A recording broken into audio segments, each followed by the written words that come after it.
So at the end of the last slide, we had created these percentages and then rounded the percentages up to the nearest whole number by working with format. So now let's go back and take a look at our dashboard to make sure the changes look as expected. So I'm just going to click back on the room usage by time dashboard, and everything looks great. So I'm going to go back to the room usage by time tab at the bottom of the screen, right click and say hide all sheets. And now let's go to the room preferences dashboard. So for most popular rooms, we have the totals, but let's see if we can add a second column that illustrates the percent totals. So rather than changing the totals, we're going to add new.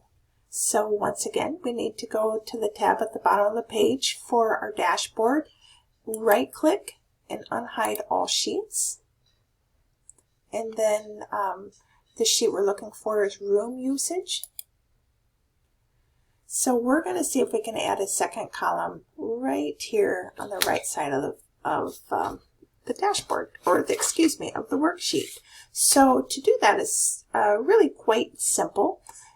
So here we have some number of records, so that's what this is.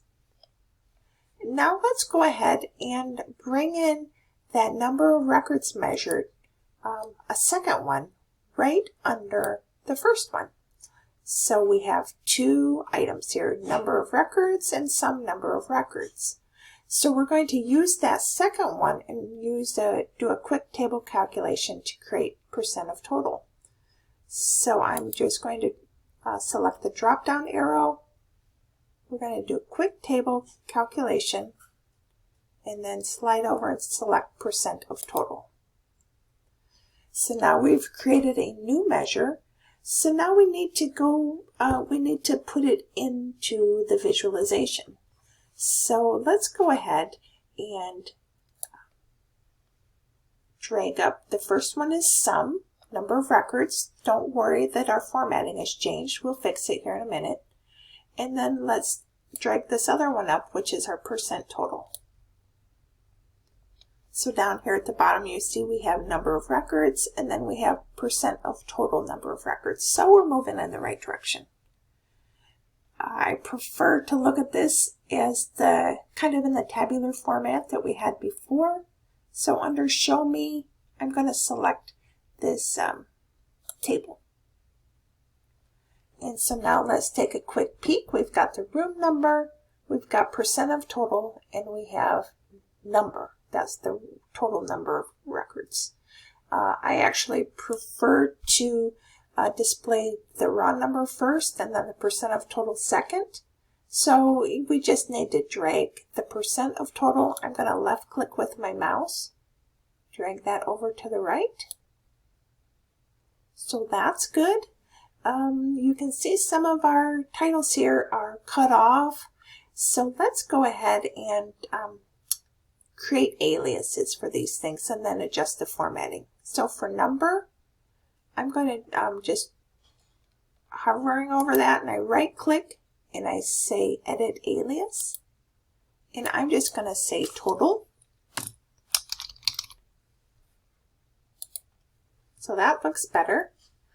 And I'm going to do that again for percent of total number of records along room number. That's a very complicated. We can definitely simplify that by changing the alias to percent of total. And we're getting better, except we still can't see part of our title. So we can just drag that. I just hovered over the line till I got a double-headed arrow. It's very touchy sometimes. And then you can just drag that up or down. And if I wanted my my title to be center justified, I could right click again and say format. Now we're working over here in the formatting pane with the header, and I just want it to be centered above the numbers. So I just selected that horizontal center And here we have it. So that looks pretty good. So I am going to go ahead and check the dashboard to see if it looks like I expect it to. And it does. So yay for us. I'm going to go ahead and go back to that tab at the bottom of the page, right click and say hide all sheets. And then I'm going to save my work. That's always good practice.